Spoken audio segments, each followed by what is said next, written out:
are back. This is still Matt. And this is Dracula, or my wife, Katie. This is Movies and Mischief with Matt and Katie. If you're one of our regular viewers, welcome back to the channel. We truly appreciate your support. If you're new to the channel, then welcome to the Fun House. Katie and I are a married couple who love watching movies, and we love talking about the movies that we watch. That's exactly what we do on our channel. We watch a movie, and then we turn right around and we give you our unprepared, unfiltered opinion of said flick. So, Katie, what were we watching tonight? Tonight's adventure is a movie that we missed from 2017 called The Book of Henry with Jaeden, Naomi Watts, Lee Pace. Why can't I think of the little kid's name? Jacob Tremblay. Oh my gosh, I'm so sorry. Dean Norris. It is about Henry, who is an almost 12-year-old genius who kind of is almost the parent to his single mother. He takes care of everything. And he starts to suspect there's some abuse going on in the little girl next door and sets some things in motion to try and take care of that. And that's all I'm going to tell you. Mm-hmm. What did you think about this movie, Matthew? I did not like it. I did not like it. I wanted to like it. I'm a big fan of Colin Trevorrow, who directed it. I'm a big fan of the cast. I just felt like this was a hastily put together collection of stories, and I didn't feel, I was clunky. There was no flow for me between any of it. There really are like 3 acts to this movie, but for me personally, they didn't connect enough. They didn't flow. I don't want to say they didn't connect. There was no flow between them. It felt very choppy. I also had a problem with whoever did the set dressing, the boy's room, and then that treehouse they had, that was way too much. I felt like it was this weird, whimsical kids collection that you would see at like Cracker Barrel or something. There were all of these like classic toys all over the place. It just felt like it was too perfect for like these 2 lovely little boys to have this perfect setup. It just didn't make any sense to me. And, you know, there was not enough Lee Pace. I was more interested in the Lee Pace character and his connection with the family than I was in everything else that went on in this movie. So, I'm sorry. I didn't like it. I was kind of bored with it and a little confused from time to time. I thought Sarah Silverman did a great job. Sarah Silverman's in this movie. Yeah. The kids were wonderful. Lee Pace was wonderful as always. Naomi Watts was Naomi Watts. I'm sorry. I just did not like this movie. What did you think? I did really like this movie. 2 of the things that I liked a whole lot about this movie were their bedroom and their tree. Of course. Because they made sense to me. The mom works at this diner, but she is also an artist. And their bedroom has all along the top border, almost like a globe, so all the continents. And then it's chalkboard for part of the way. The treehouse that is definitely a collection of all kinds of different things. I love the treehouse door is a refrigerator door that still has stuff in the door. Mm-hmm. I loved it because I thought it was a really good representation of the inside of Henry's head, because he had so many interests and he knew so much about so many things: financial, medical, mathematical, engineering. It just felt to me like that's what a kid with that much going on in his head would put together. So I didn't have any problem with that. It was not the movie I thought it was going to be.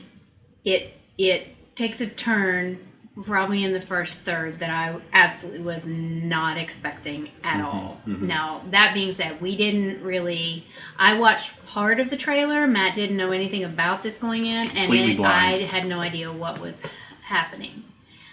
I didn't have any problem following it, really. It didn't feel choppy to me.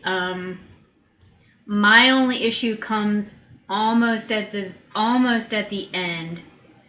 The kind of denouement probably the climactic moment felt facile to me. It felt too easy, too quick after all of the build-up.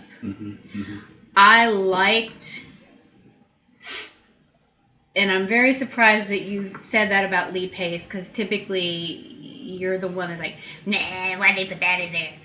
It's fairly clear that there's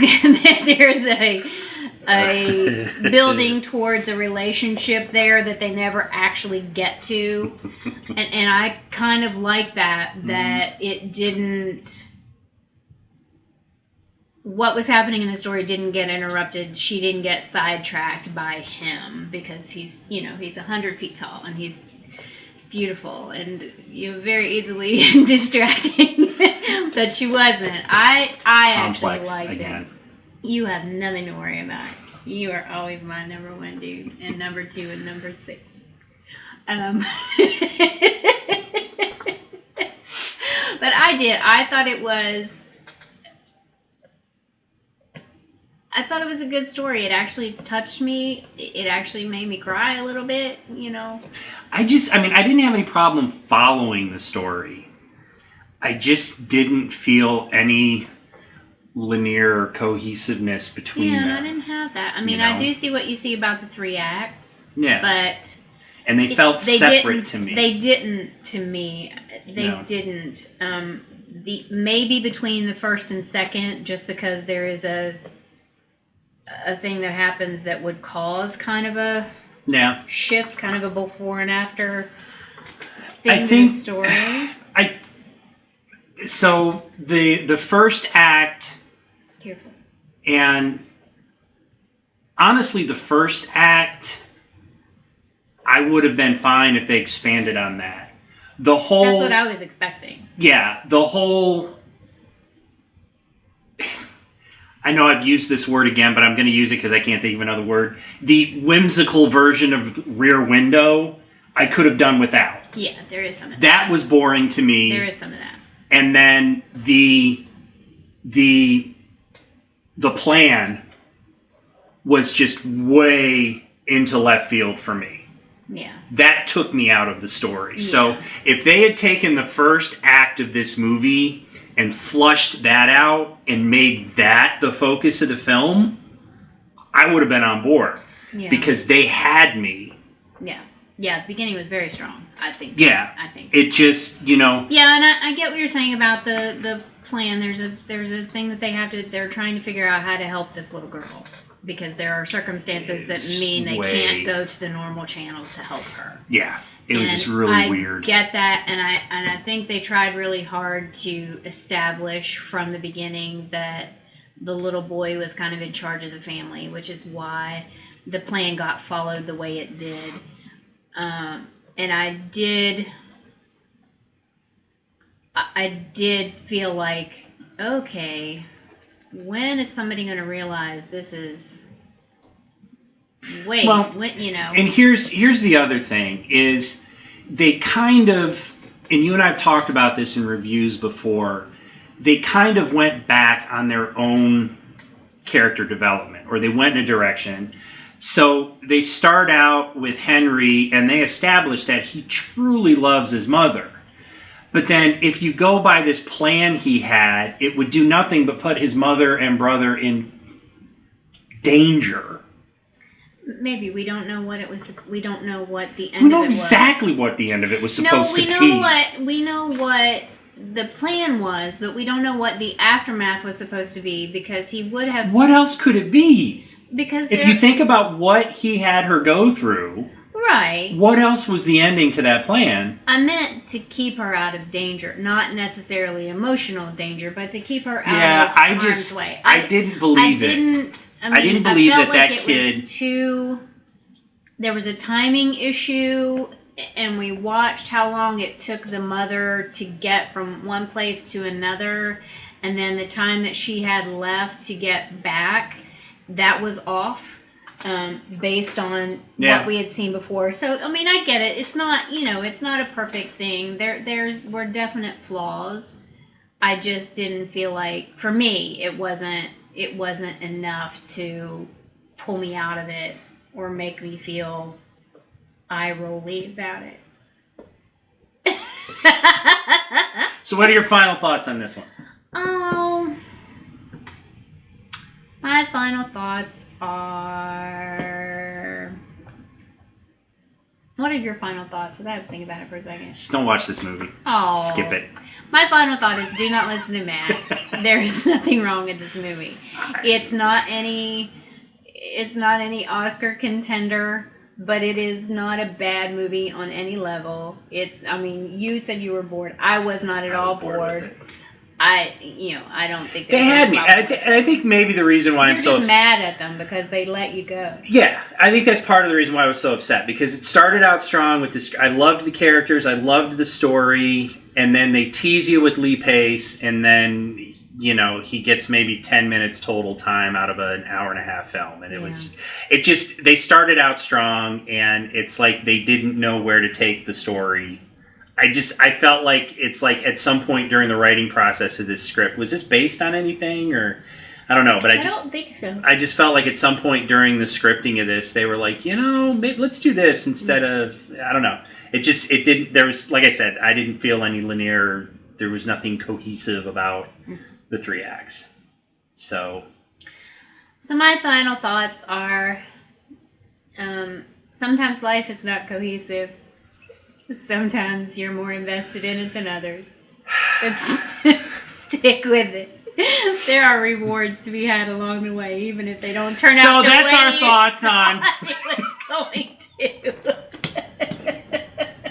All right, so Book of Henry, we watched it on Netflix. It's currently streaming on Netflix. We were very divided over it. Very divided. I did not like it. Katie enjoyed it. So there you go. As usual, we ask that you subscribe, share, comment. Let us know if there's anything out there you'd like to get our opinions on. We have some new movies out there. Yeah. We're trying to do some very recent and co-release movie theater and streaming at the same time kind of movies. So if there's anything you particularly want to see. We have had a request for Kinky Boots, which we will be adding to the repertoire. We're just waiting to see whether our requester wants the straight version versus the musical version, and we will get that one on the list. We might watch both of them. Who knows? We might watch them. I don't have anything against a good musical. So, all right, guys. So that's it. We're gonna let you go, and we will see you guys for our next review. Everybody, seek the positive in your life, and have a good weekend. Bye.